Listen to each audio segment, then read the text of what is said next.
నమస్కారం అండి. అంతర్యామిలో ఈరోజు అంశం దూరదృష్టి. మనకు అందించిన వారు నారంశెట్టి ఉమామహేశ్వరరావు గారు. వినిపిస్తున్నది మీ విజయభాస్కర్. రాబోవు నాపదలను లేబోనీయక ముందు తెలిసి మెలంగున్ ప్రాబల్యం గలవాడే శోభిల్లు నిలనతడే అంటూ దూరదృష్టితో మెలిగితే ఆపదలను తప్పించుకోగలరని వర్ణించాడొక కవి. దూరదృష్టితో వ్యవహరించడం అంటే భవిష్యత్తును ఊహించగలిగే శక్తికే భావించకూడదు. ధర్మాన్ని కేంద్రంగా చేసుకుని వర్తమానంలో తీసుకునే నిర్ణయాల ద్వారా భవిష్యత్తును శ్రేయోమార్గంలో నడిపించే వివేకవంతమైన చర్య అది.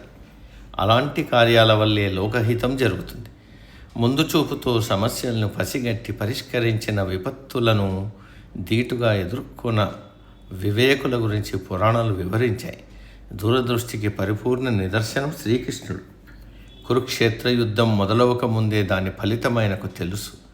పాండవుల విజయంతో పాటు చెల్లించాల్సిన మూల్యాన్ని ముందే ఊహించాడు. కాబట్టి రాయబారిగా హస్తినాపురికి వెళ్ళాడు. శాంతి చర్చలు విఫలమైనప్పుడు మాత్రమే యుద్ధాన్ని అంగీకరించాడు. భీష్ముడు, ద్రోణుడు వంటి అజేయుల్ని ఎదుర్కొనాల్సి ఉందని తెలిసి కూడా ధర్మాన్ని నిలపడానికి కఠిన నిర్ణయాలు తీసుకోవాలని బోధించాడు. జరగబోయేదాన్ని మాత్రమే ఊహించలేదు ఆయన. ధర్మ పరిరక్షణ బాధ్యతను కూడా స్వీకరించాడు. సీతమ్మ జాడ తెలుసుకోవడమే తనకు అప్పజెప్పిన కార్యమైనప్పటికీ ఆమెకు శ్రీరాముడి అంగుళీయకాన్ని అందించి తిరిగి వెళ్ళిపోలేదు హనుమంతుడు. రావణుడి సైన్య బలాన్ని, స్వర్ణలంక కోట నిర్మాణాన్ని, ద్వారాల స్థితిగతులు వంటి అంశాల్ని సునిశ్చితంగా పరిశీలించాడు. భవిష్యత్తులో లంకపై యుద్ధానికి వెళ్ళేటప్పుడు ఎదుర్కోబోయే పరిస్థితుల్ని అంచనా వేశాడు. ఆయన ముందు చూపే యుద్ధ సమయంలో శ్రీరాముడి సైన్యానికి పెద్ద బలంగా మారింది. దూరదృష్టికి మరో మంచి ఉదాహరణ విభీషణుడు. రావణుడి పనులు ధర్మ విరుద్ధమైనవని, రాక్షస జాతి వినాశనం తప్పదని ముందే గ్రహించి సీతాదేవిని తిరిగి అప్పజెప్పమని సోదరుణ్ణి హెచ్చరించాడు. కలగబోయే దుష్పరిణామాలను నిండు సభలో వివరించాడు. తన హితబోధలు చెవిన పెట్టినందుకే అన్నను, జన్మభూమిని వదిలి శ్రీరాముడి శరణు కోరాడు. అది విభీషణుడి పిరికితనం కాదు, ధర్మాన్ని దర్శించగలిగిన అతడి దూరదృష్టికి తార్కాణం.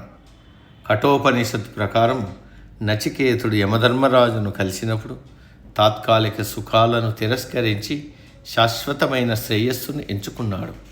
బాలుడైనప్పటికీ జీవిత సారాన్ని గ్రహించి భవిష్యత్తుకు సరైన మార్గాన్ని ఎంచుకోవడం నిజమైన దూరదృష్టికి ఉదాహరణ. ముందు చూపు అంటే భవిష్యత్తు ధర్మబద్ధంగా ఉండడానికి వర్తమానంలో ఆలోచించాల్సిన, వ్యవహరించాల్సిన తీరు పట్ల స్పష్టత కలిగి ఉండటం. రేపు ఏమవుతుందో తెలుసుకోవడం కన్నా భవిష్యత్తులో ధర్మం నిలవాలంటే నేడు మనం నడవాల్సిన మార్గం ఏమిటో తెలుసుకోవడం ప్రతి ఒక్కరి కర్తవ్యం. ముళ్ళదారిలో పయనించి కష్టాలు ఎదుర్కోవడం కన్నా మంచి మార్గాన్ని ఎంచుకొని అంతర్యామిని ప్రార్థించడం జీవితాన్ని అర్థవంతం చేస్తుంది.